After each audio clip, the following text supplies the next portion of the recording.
그의 모든 신하가 이 일을 좋게 여긴지라. 바로가 그의 신하들에게 이르되, 이와 같이 하나님의 영에 감동된 사람을 우리가 어찌 찾을 수 있으리요? 하나님이 이 모든 것을 내게 보이셨으니 너와 같이 명철하고 지혜 있는 자가 없도다. 너는 내 집을 다스리라.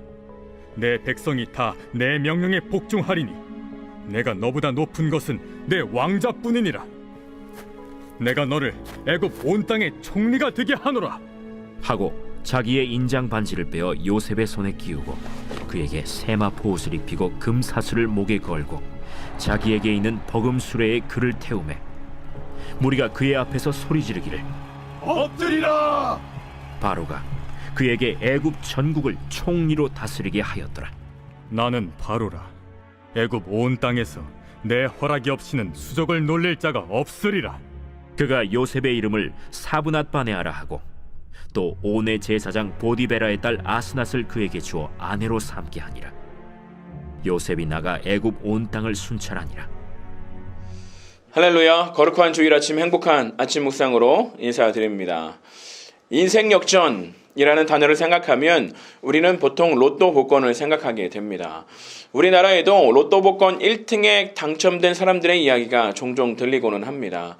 그런데 2015년도에 로또 1등으로 40억을 받았던 당첨자는요, 안타깝게도 가정이 파탄나서 법정 공방을 벌였었고 2003년도에 1등으로 무려 242억이라는 큰 돈을 받았던 한 당첨자는 불과 5년 만에 받은 돈을 다 탕진하고 사기꾼으로 지내다가 사기 혐의로 구속되었다라고 합니다.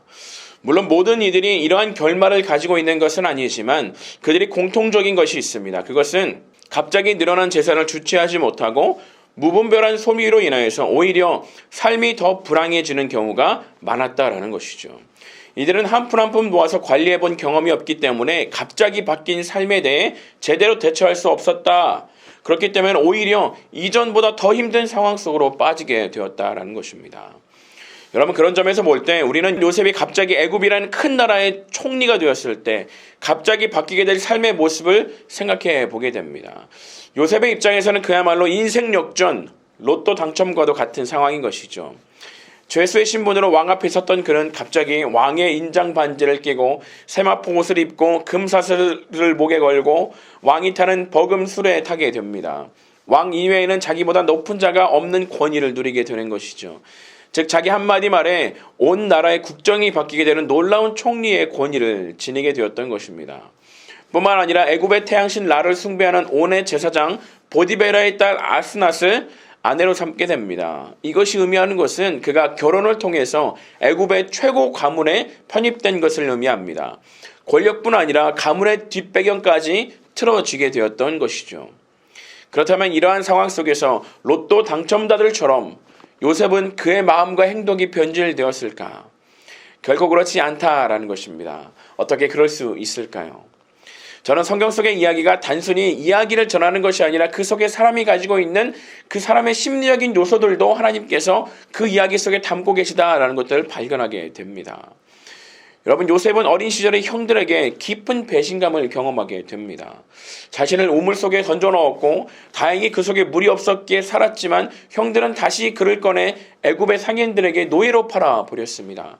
사실 얼마나 충격적인 상처였을까요? 그리고 보디발의 집에 팔려오게 되죠. 큰 상처를 가지고 있음에도 불구하고 하나님을 붙잡고 정직하게 행하여 보디발의 가정총무가 됩니다. 그러나 그것도 잠시 보디발의 아내로부터 누명을 쓰고 억울하게 옥살이를 하게 됩니다. 억울한 옥살이였지만 그 힘든 시간들을 또 이겨내며 정직하게 행하여 죄수지만 죄수들을 관리하는 간수장의 역할도 감당하게 됩니다. 그러던 중에 술 맡은 관원장과 떡 굽는 관원장의 꿈을 해몽하여 주고 곧 석방이 될 줄 알았으나 다시 또 그는 오히려 더 길게 느껴지는 2년을 죄수로 지내야만 했습니다.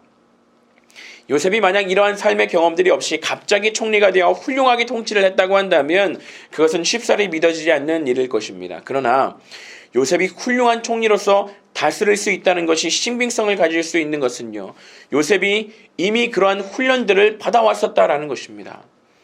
요셉은 보디발의 집의 가정총무로서 종들을 다스릴 수 있는 경험을 가지고 있었고 그럼에도 불구하고 옥에 갇히는 경험을 하게 됩니다. 옥중에서도 죄수들을 관리하고 다스리는 훈련을 하였었고 잡혀온 간원장들에게 희망을 걸어보기도 하였지만 좌절하는 그 경험도 하게 됩니다. 요셉의 일생을 통하여서 요셉이 깨닫게 되는 것은 무엇이었을까요? 그것은 사람을 의지하는 것이 아닌 하나님만을 의지해야 된다라는 것이죠.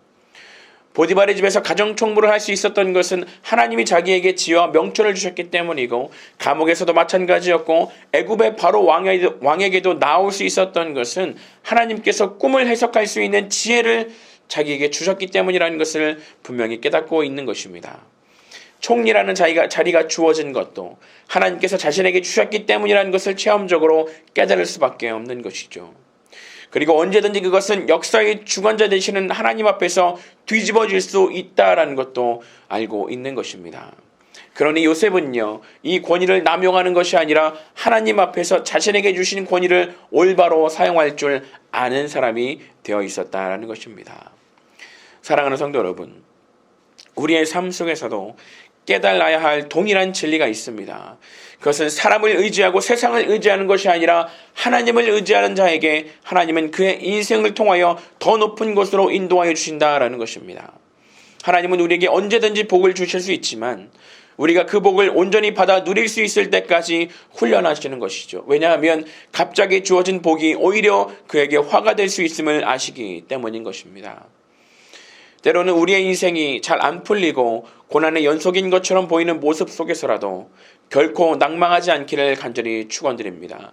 왜냐하면 그러한 고난을 딛고 나아가게 될 때 하나님은 우리를 어느새 더 큰 형통의 삶으로 인도하실 것이기 때문입니다. 사랑하는 성도 여러분, 오늘 하루도 그 하나님을 의지하며 살아가는 귀하고 복된 날이 되시기를 주님의 이름으로 축원드립니다. 함께 기도하겠습니다. 사랑과 능력의 주님, 때로는 고난과 시련의 연속된 삶일지라도 결국 낭망하거나 주저앉지 않게 하여 주옵소서. 그러한 어려움을 딛고 일어나서 성장하여 하나님이 더 큰 일을 맡기실 때 온전히 쓰임받는 주의 자랑스러운 자녀가 되게 하여 주옵소서. 거룩하신 예수 그리스도의 이름으로 간절히 기도합니다. 아멘.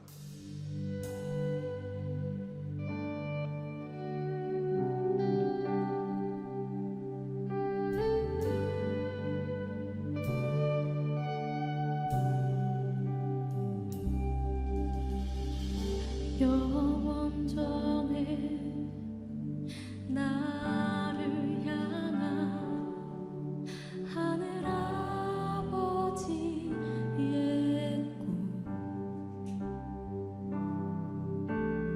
아들 예수 죽이기까지 포기할 수 없던 꿈, 죄로 주